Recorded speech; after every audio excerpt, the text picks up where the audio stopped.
चपाटी, कैसे हो आप सभी। मैं हूँ आपकी दोस्त सारिका त्यागी, जो रोज लाती हूँ छोटी छोटी प्यारी प्यारी स्टोरी। वो स्टोरी जो मुझे मेरी दादी नानी सुनाती थी और मैं आप सभी को सुनाती हूँ।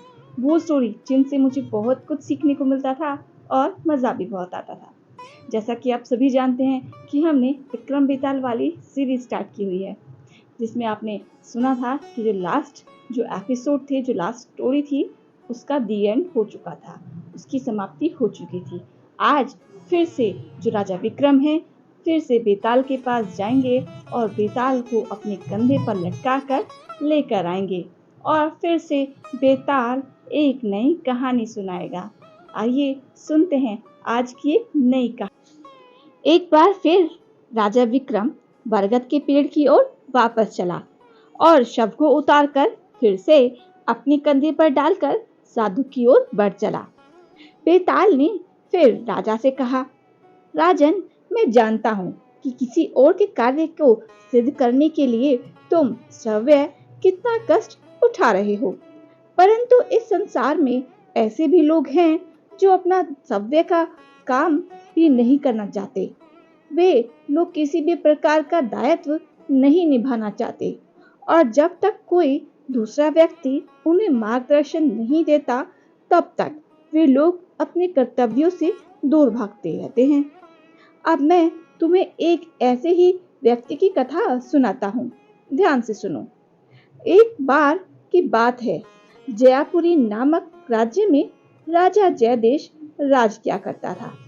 वह बहुत ही बुद्धिमान व दयालु राजा था। उस पर देवताओं की भी कृपा थी। साथ ही प्रजा भी ऐसे दयालु राजा पाकर धन्य थी। सब ओर खुशहाली व सुख व्याप्त था। राजा के पुत्र का नाम मृत्युंजय था।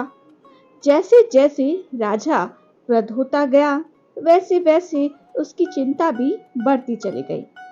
चिंता के कारण वह बीमार पड़ गया और उसने बिस्तर पकड़ लिया। राजा की चिंता का मुख्य कारण राजकुमार मृत्युंजय था। वैसे राजकुमार आज्ञाकारी, बुद्धिमान व सुंदर युवक था और राजा ने उसकी शिक्षा दीक्षा भी बहुत ही यत्न से कराई थी। राजकुमार को प्रशिक्षित करने के लिए राजा ने उसे प्रसिद्ध योद्धाओं के द्वारा प्रशिक्षण दिलवाया था, परंतु फिर भी वह राजकुमार की ओर से चिंतित रहता था, क्योंकि राजकुमार बहुत ही लापरवाह व गैर जिम्मेदार इंसान था। उसमें राजा बनने के योग्य गुण नहीं थे।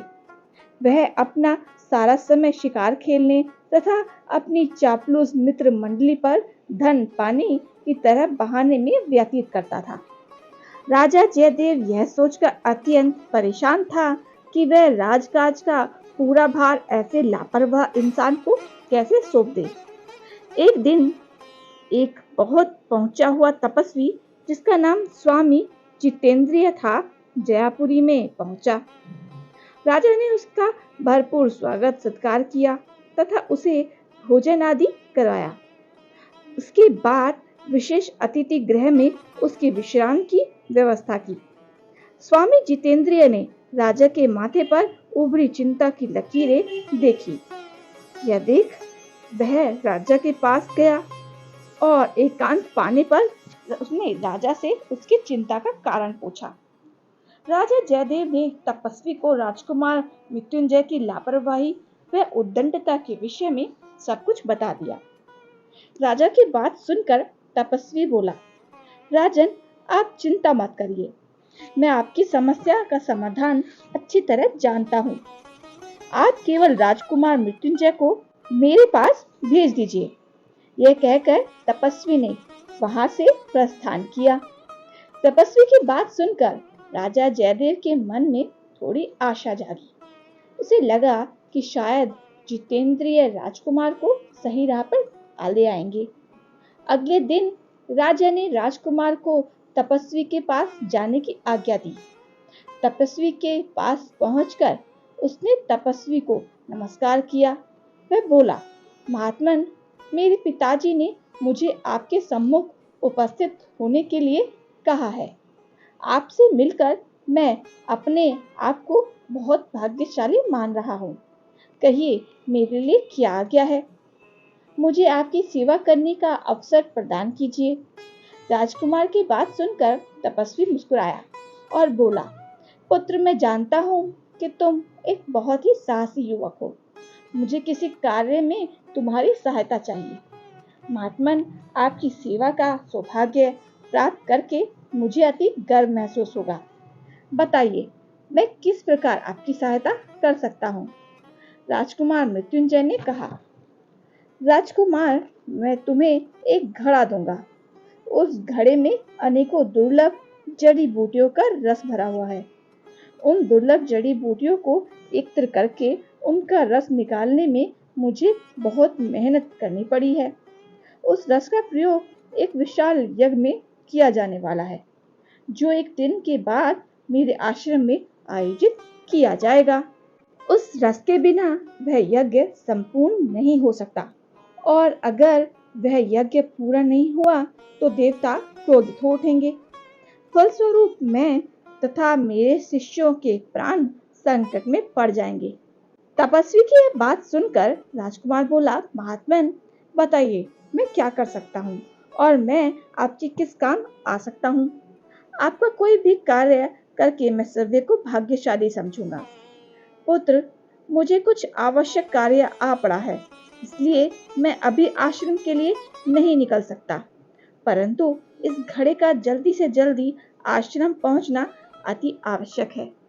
क्योंकि तुम साहसी हो, इसलिए तुम इस घड़े को राजमहल से लेकर घना जंगल पार करके मेरे आश्रम ले जा सकते हो, जो कि जयपुरी की सीमा पर पूर्व दिशा में नदी के किनारे स्थित है।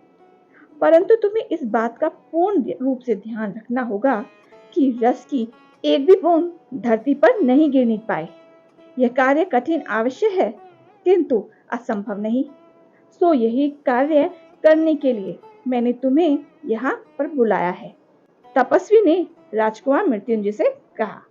तो बताइए, कैसी रही आज की ये स्टोरी? बहुत सारे प्रश्न छोड़े गई है। आज का ये एपिसोड क्या होगा आगे? क्या मृत्युंजय इस कार्य के लिए तैयार होंगे? क्या तात्पर्य है तपस्वी जी का इस घड़े के लिए? क्या आसानी से ये घड़ा तपस्वी जी के आश्रम में पहुंच पाएगा? बहुत से प्रश्न हैं और जो जवाब है वो आपको मिलेंगे अगले एपिसोड में। तब तक आप अपना ख्याल रखिए। और हाँ, जो भी ये स्टोरी सुनता है, प्लीज़ वीडियो को लाइक ज़रूर किया कीजिए। और हाँ, जिसने भी चैनल सब्सक्राइब नहीं किया है, प्लीज़ चैनल को सब्सक्राइब भी कीजिए, बेल आइकन प्रेस ज़रूर कीजिए।